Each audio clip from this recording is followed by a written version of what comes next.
bleibt doch auf jeden Fall noch der Laden. Ohne die 500.000 hätten wir uns niemals so eine gute Existenz aufbauen können. Du bist wirklich ein unverbesserlicher Optimist. Ich glaube, ich habe mich verliebt. In Kati. Hat Jackie dir das erzählt? Das war nicht nötig, das lag förmlich in der Luft. Sie verstehen mich nicht. Ich habe keine andere Möglichkeit. Haben Sie denn nichts anderes im Kopf als Geld und Ansehen? Dass Dennis dabei unschuldig verurteilt werden könnte, das ist Ihnen völlig gleichgültig. Wenn ich mein Geld nicht bekomme, will ich den Laden.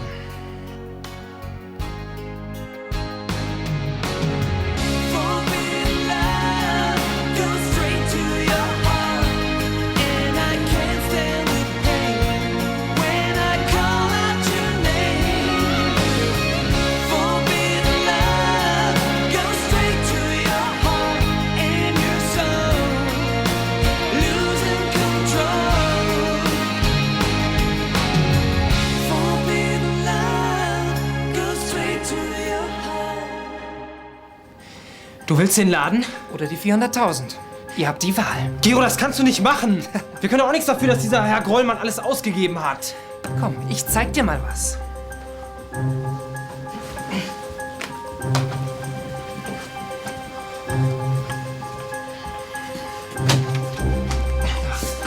Weißt du, was das ist? Ein Röntgengerät. Und zwar so ziemlich das Beste, das auf dem Markt ist. Hast du überhaupt eine Ahnung, was so ein Apparat kostet? Ja, was weiß ich? Einiges. Was glaubst du, wovon ich das bezahlen wollte? Von dem Geld, das wir dir versprochen haben. Oh, kluges Köpfchen. Gero, wenn du jetzt in Schwierigkeiten steckst, weil du uns geholfen hast. Falsch. Nicht ich stecke in Schwierigkeiten. Ihr habt Probleme. Und zwar 400.000, um genau zu sein. Gero, der Laden ist das Einzige, was wir haben. Das hättet ihr euch vorher überlegen sollen.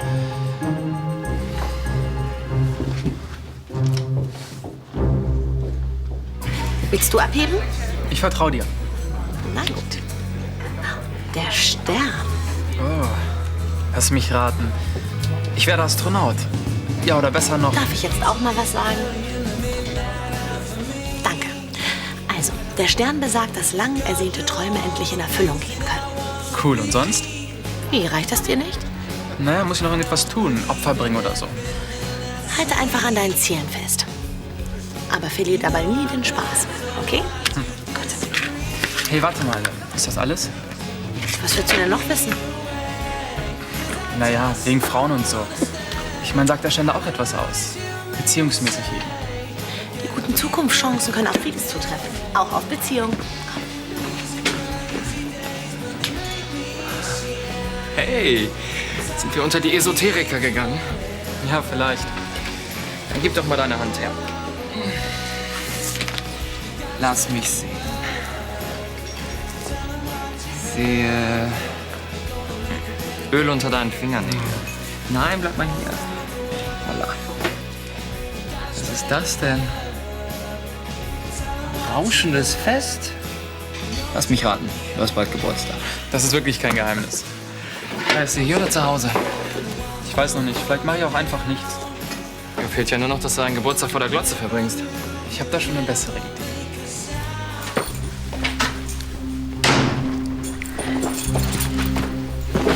Hi, Uli.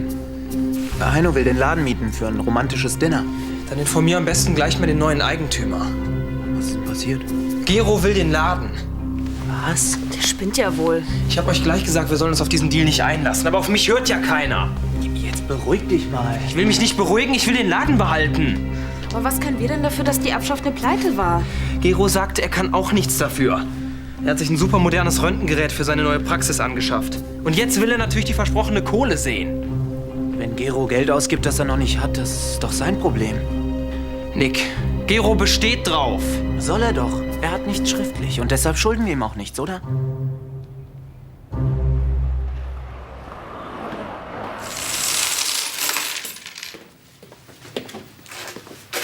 Guten Morgen. Morgen, Frau Schneider. Ist Dennis nicht da? Ich wollte ihn abholen. Dennis ist schon weg. Und zwar seit über 2 Stunden, um genau zu sein. Sowas aber auch. Entschuldigen Sie die Störung. Was soll diese Komödie? Dass Dennis längst in Ihrer Galerie ist, wissen Sie genauso gut wie ich, wenn nicht noch besser. Menschenkenntnis gepaart mit Scharfsinn. Wieso sind Sie eigentlich nur Pfarrer, wo Sie doch das Zeug zum Meer haben? Posten und Ämter haben mich nie interessiert. Mir geht's um Menschen. Und um Ihr Seelenheil. Nennen Sie es, wie Sie wollen. Glauben Sie, dass Sie Dennis bekehren können? Dennis ist kein Heiliger. Aber er würde nie jemanden hilflos im Straßengraben liegen lassen. Frau Schneider, warum gehen Sie nicht zur Polizei? Sie würden sich und Dennis einen großen Gefallen tun. Oder wollen Sie mit dieser Schuld bis in alle Ewigkeit leben? Herr Fritsche, ich weiß nicht, wovon Sie sprechen.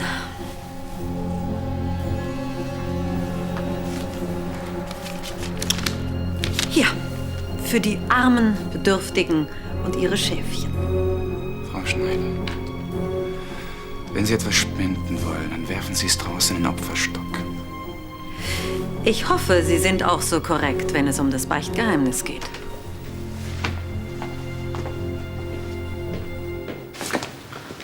Frau von Sterneck ist schon zur Schule. Mist. Kann ich hier was ausrichten, wenn sie wieder da ist? Morgen. Hallo. Sie können abräumen. Ja, Herr von Sterneck. Sag mal, kannst du mir einen Gefallen tun? Komm, es wäre wirklich wichtig. Dauert nicht lang. Also gut. Worum geht's? Pass auf, die hier ist für Kathi. Ist eine Einladung. Ich habe heute Geburtstag. Glückwunsch. Könntest du ihr die geben? Klar. Sonst noch was? Nee, das wär's. Ja, dann. Feier mal schön. Tschüss. Entschuldigung, ein Anruf für Sie. Wer ist dran? Herr Kohlwied. Legen Sie es bitte in die Bibliothek, ja.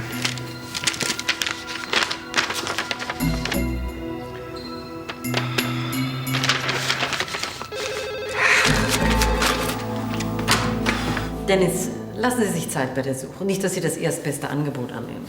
So eilig ist es mit der zweiten Galerie auch wieder nicht. Warum dann der Stress? Natürlich möchte ich so schnell wie möglich eröffnen. Aber nur in einer wirklich guten Lage.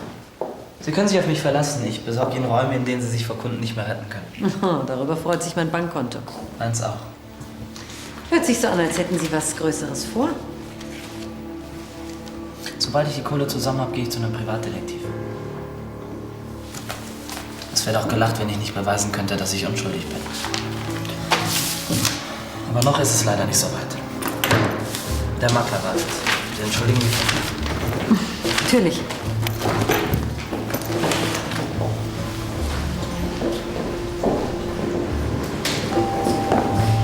Frau von Anstetten, guten Tag.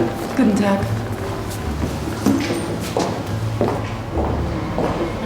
Larissa, was machst du denn hier? Einmal darfst du raten. Du willst ein Bild kaufen? Falsch. Aus gut unterrichteter Quelle weiß ich, dass Dennis immer noch Kirchenasyl genießt. Wieso? Das kann ich dir erklären. Da bin ich mal gespannt.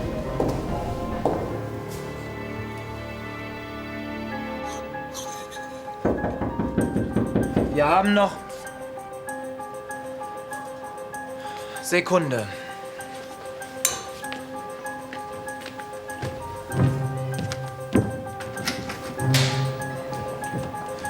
Wenn du wegen des Geldes hier bist, den Weg hättest du dir sparen können. Wir hatten eine Abmachung.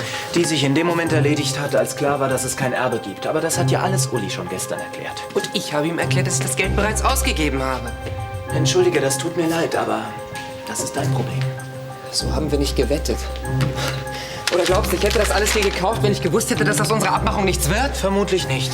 Dann haltet euch gefälligst an euren Teil des Deals. Das würden wir ja, wenn wir das Geld hätten. Ihr habt es. Nein! Der Laden ist 600.000 wert. Vergiss es, Gero. Wir verkaufen weder an dich, noch an sonst irgendjemanden. Ich will mein Geld. Wenn du Geld brauchst, dann geh du zur Bank und nimm dir einen Kredit auf. Die verlangen auch keine 100% Zinsen. Ist das dein letztes Wort? Ja. Wenn du denkst, die Sache hätte sich damit erledigt, dann hast du dich getäuscht. Was soll ich denn machen, wenn er nicht ausziehen will? Ich kann ihn doch nicht zwingen, mein Angebot anzunehmen. Ihn aus diesen heiligen Mauern rauszuholen, kann ja wohl nicht so schwer sein. Ja, bedränge ich ihn, habe ich wieder diesen Priester auf dem Hals. Na, immer noch besser, als wenn dein Assistent ihn auf dem Hals hat. Der predigt noch so lange auf ihn ein, bis er ihn tatsächlich auf die richtige Spur bringt. Trotz Beichtgeheimnis. Dieser Pfaffe hat dich doch schon einmal aufs Glatteis geführt. Dem fällt bestimmt was ein. Erinnere dich nur mal an den Präsentkorb. Das war ausgesprochen geschickt. Hat mich reingelegt. Sehr unchristlich für einen Priester. Naja, vielleicht ärgert es ihn einfach, dass du einen Vertreter der Kirche umgefahren hast. Aber ich habe es doch nicht mit Absicht getan. Deshalb begreife ich auch gar nicht, wieso er mich unbedingt vor Gericht bringen und ruinieren will. Nur keine Panik. Er muss schweigen. Durch das Beichtgeheimnis sind ihnen die Hände gebunden. Und wenn Dennis dahinter kommt? Es gibt nur einen Weg, das zu verhindern. Dennis muss aus seinem Einflussbereich verschwinden, und zwar sofort. Also enttäusch mich nicht nochmal.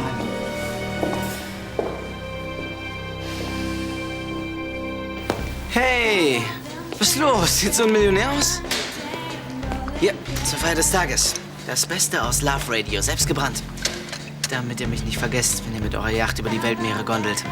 Ach so, du weißt es noch gar nicht. Auch wenn ich die Frage wahrscheinlich jetzt bereue. Was sollte ich wissen? Es gibt kein Erbe. Grollmann hat sein gesamtes Geld ausgegeben. 4,5 Millionen. Einfach so weg. Ja, er hatte ein Hobby, das nicht gerade billig war. Frauen.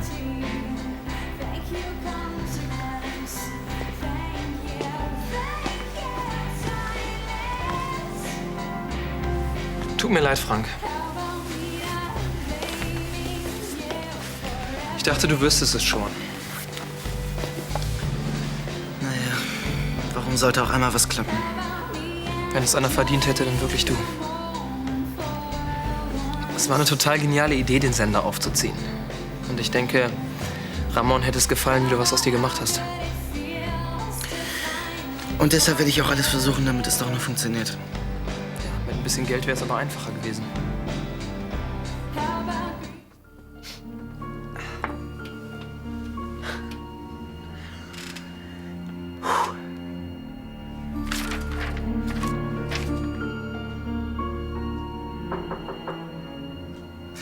Einen Augenblick.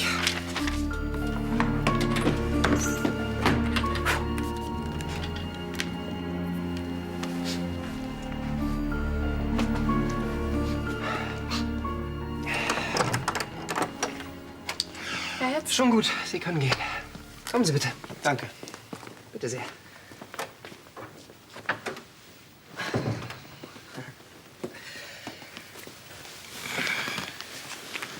Hier sind die Unterlagen über die Geräte, für die Sie sich interessieren.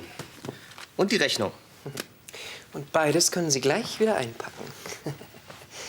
Ich habe inzwischen ein besseres Angebot erhalten. Das gilt auch für das Röntgengerät, das Sie bereits installiert haben. Ich verstehe nicht ganz. Nehmen Sie es wieder mit. Entschuldigung, Herr von Sternack, aber wie stellen Sie sich das vor? Sie kommen in die Praxis, bauen es ab, laden es auf Ihren Wagen und weg ist es. Ist doch ganz einfach, oder? Ich fürchte, Sie machen sich das ein bisschen zu einfach. Inwiefern? Natürlich haben Sie ein Rückgaberecht. Aber nur, wenn das Gerät defekt ist. Und das ist es nicht. Aber Sie haben mich über den Preis getäuscht. Und das ist Betrug. Service kostet nun mal Geld. Geben Sie das Ding nur wieder zurück oder nicht? Nein. Ja, dann lasse ich Sie ihn zurückschicken. Es ist Ihr Gerät. Sie können damit machen, was Sie wollen. Der Rechnungsbetrag ist im Übrigen sofort fällig. Ohne Abzug.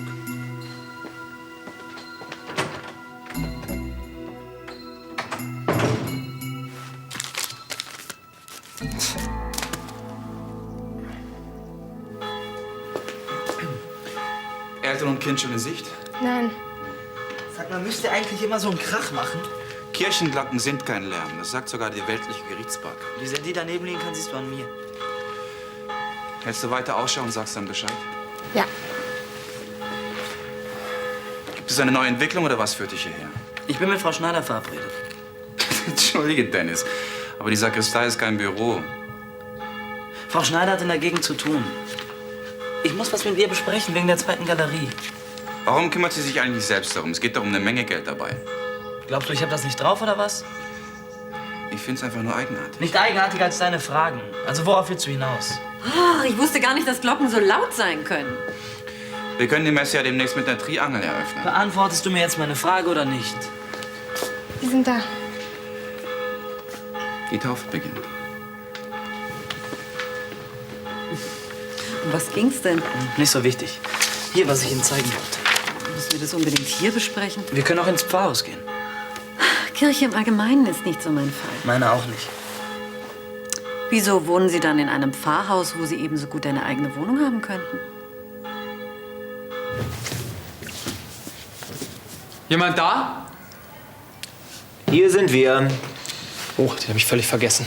Oh, kriegt ihr auch noch Kohle von euch? Nee, nur den Laden. Ja, für heute Abend, der hat ihn gemietet. Na, alles klar? Hi. Also die Getränke stehen kalt und das Essen ist arrangiert. Wow. Musik gibt's auch. Ja, fehlen nur noch die Gäste. Du glaubst doch nicht im Ernst, dass ich meinen Geburtstag mit dir verbringe? Nein, wirklich nicht. Trotzdem Glückwunsch. Danke. Ja. Sehen wir uns später? Ich weiß noch nicht. Ja, Heino, wenn du noch Fragen hast. Nee, alles Paletti. Danke, ne? Tschüss. Ciao. Ciao. Meinst du, es war wirklich so gut, dass du den Laden heute Abend vermietest? Von solchen Events leben wir, Uli. Schon vergessen? Nein. Tag, suchst du was Bestimmtes?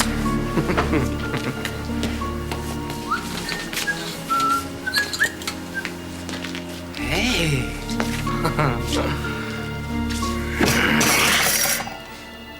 Jungs, ich gebe euch noch eine letzte Chance.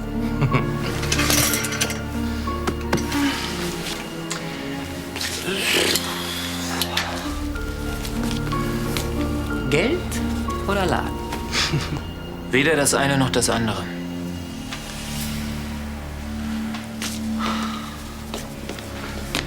Dann zieht euch ab jetzt warm an.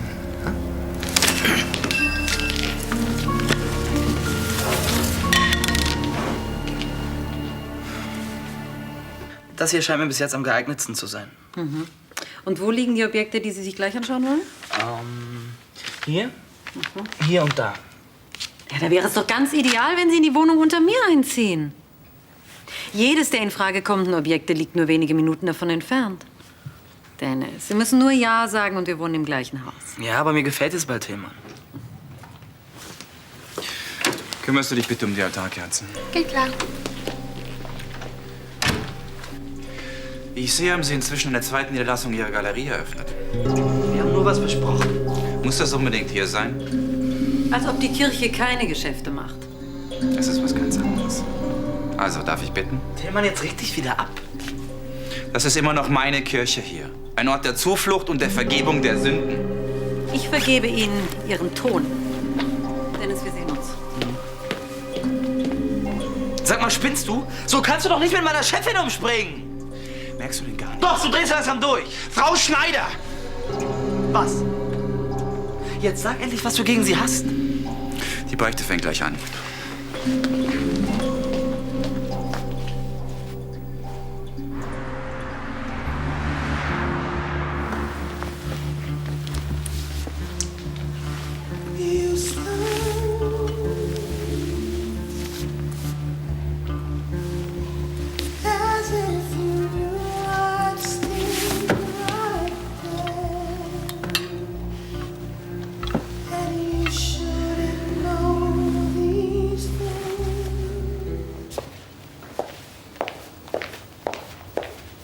Ja, Moment.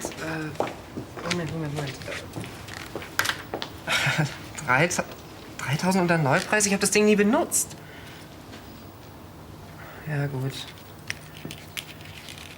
Ich denke drüber nach. Danke. Und? Gute Neuigkeiten? Vielleicht. Sag mal, wollen wir nicht irgendwas machen? Mir ist total langweilig. Tut mir leid, ich bin heute Abend schon verabredet. Egal, Hauptsache ich komme hier raus. 3 sind aber einer zu viel. Ach, hast du etwa wieder einen neuen Typen aufgegabelt?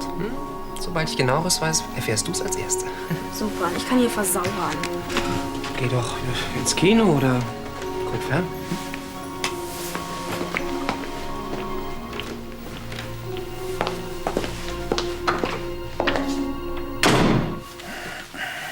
Gehst du mir jetzt aus dem Weg? Ich habe zu arbeiten. Im Pfarrhaus hast du ein riesiges Büro. Aber hier habe ich meine Ruhe. Nerv ich dich? Nein. Aber du gehst mir auf den Geist. Du hast mir immer noch nicht gesagt, was du gegen die Schneider hast. Nichts. Das sah heute Nachmittag aber anders aus. Ich will nur nicht, dass sie ihre Firma hier einrichtet. Das kannst du doch auch nett zu ihr sagen. Wenn du meinst. Tillmann. Sie gibt mir eine Chance, die ich vielleicht nie wieder kriege. Warum glaubst du wohl, tut sie das? Weil du so begabt bist. Weil du so eine Menge von Kunst verstehst. Wusste ich's doch. Du traust es mir nicht zu. Du hältst mich für einen Versager, der nichts auf die Reihe kriegt. Nein! Wieso sagst du mir nicht einfach, was du von mir hältst? Sag, dass ich dir scheißegal bin! Dir geht es gar nicht um mich! Du suchst nur jemanden, an dem du deine guten Taten vollbringen kannst!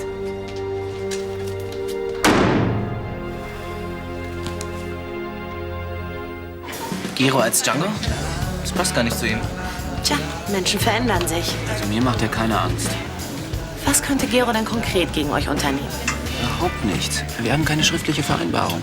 Ja, aber eine mündliche und das reicht auch aus. Selbst wenn wir einen Vertrag hätten, dann wäre der sittenwidrig. Tja, und wenn ich nochmal mit Gero spreche? Was willst du ihm denn sagen? Toll, Frank. Soweit war ich auch schon. Nein. Ich würde ihm sagen, Gero, pass mal auf. Da gibt es 2 Jungs, die wollten mir helfen, einen Traum zu verwirklichen. Es ist leider in die Hose gegangen, weil ein gewisser Grohlmann. Genau, seine Kohle im Liegen durchgebracht hat. Das ist Schicksal, Pech. Egal, wie du es nennst. Die beiden können nichts dafür. Und deshalb bin ich auch sauer auf sie. Und du solltest auch nicht sauer auf sie sein, denn eins ist klar. Geld zu haben ist wirklich eine gute Sache. Aber jemanden zu haben, der dir wirklich hilft, das ist unbezahlbar. Ja, danke. Shit.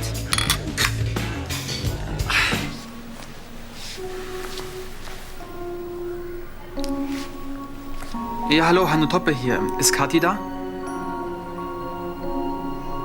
Guckt Fernsehen? Nein, nicht nötig. Lassen Sie sie. Auch keine Nachrichten, nein. Schon gut. Tschüss.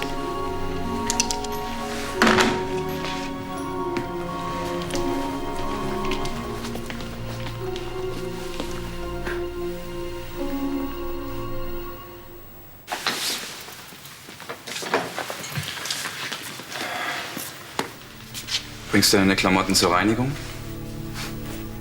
Ich zieh aus. Du nimmst ihr Angebot also an. So wie ich die Schneider kenne, hat die Bude bestimmt allen Luxus. Kabelfernsehen, Klimaanlage, Wasserbett. Naja, das kann ich dir nicht bieten. Nicht zu vergessen der kurze Weg in die Galerie. Keine nervigen Glocken. Keine scheinheiligen Priester. Dir muss mein Verhalten wirklich merkwürdig vorkommen. Ne? Ich hab gedacht, du bist sowas wie ein Freund. Ich bin auf deiner Seite. Vielleicht kommst du eines Tages selbst darauf, dann wirst du verstehen, weshalb ich so handeln musste. Wieso sagst du es mir nicht jetzt? Ich kann nicht. Dann hast du mich heute das letzte Mal hier gesehen. Mensch, Tillmann, was ist los? Was hast du gegen die Schneider?